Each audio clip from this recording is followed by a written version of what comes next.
Elle, c'est Emma. Elle a 15 ans, elle aime parler à ses copines et promener son chien.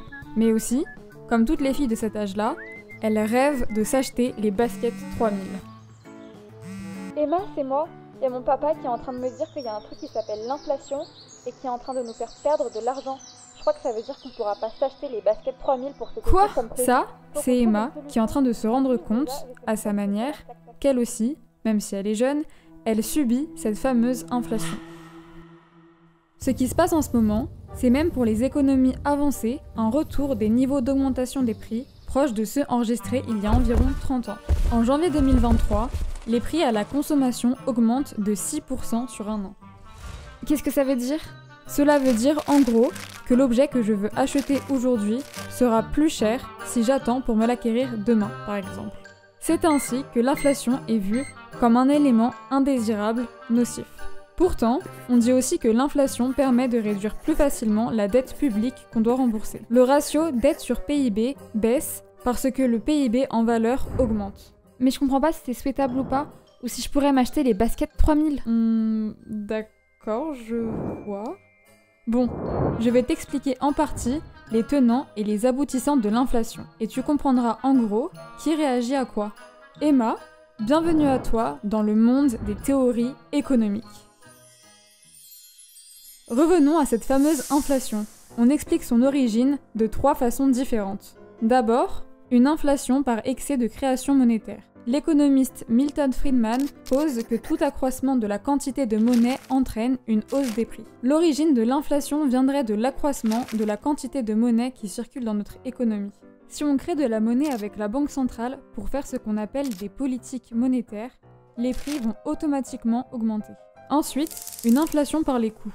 Ça veut dire qu'une augmentation des coûts de production entraînera logiquement un accroissement du prix de vente. Ça peut provenir d'une hausse des impôts portant sur la production par exemple. C'est la réaction de base que ton boulanger fera quand il s'apercevra que le prix de sa farine aura augmenté. C'est pour ça que ton pain sera plus cher. Et finalement, une inflation par la demande.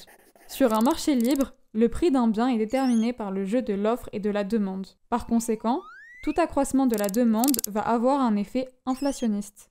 Mais comment est-ce que le gouvernement réagit à ça quand il se passe des trucs comme ça? Ils sont pas censés protéger les gens qui ont rien demandé? Ah, bonne question. Du côté des actions du gouvernement, il y a des actions divergentes dans les théories économiques, car divergent les avis du lien entre inflation et croissance. Pour les économistes keynésiens, inflation et croissance sont liées.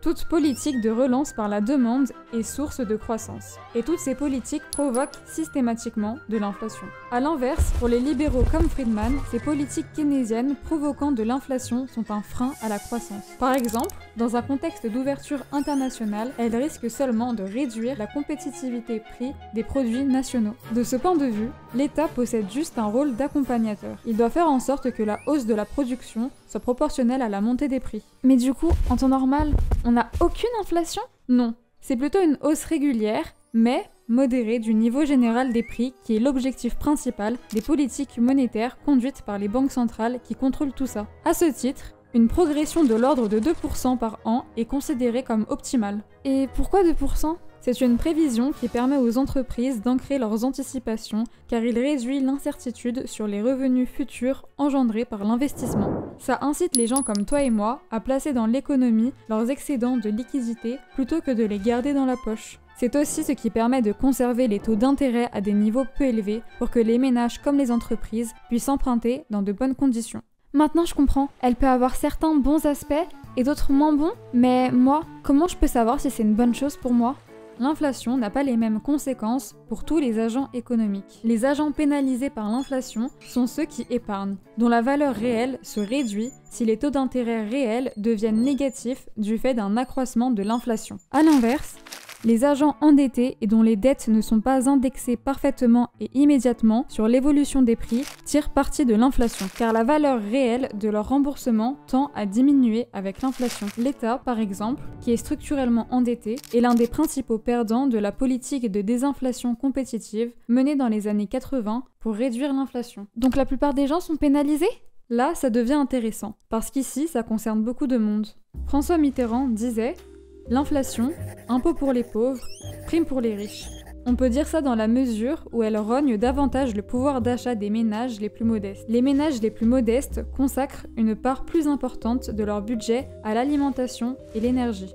Pour faire des économies, il n'y a pas de recette miracle. Si ce n'est comparer les prix avec des simulateurs d'indices des prix personnalisés, éviter le gaspillage, ou même négocier une augmentation salariale individuellement ou collectivement, proportionnellement à l'indice des prix.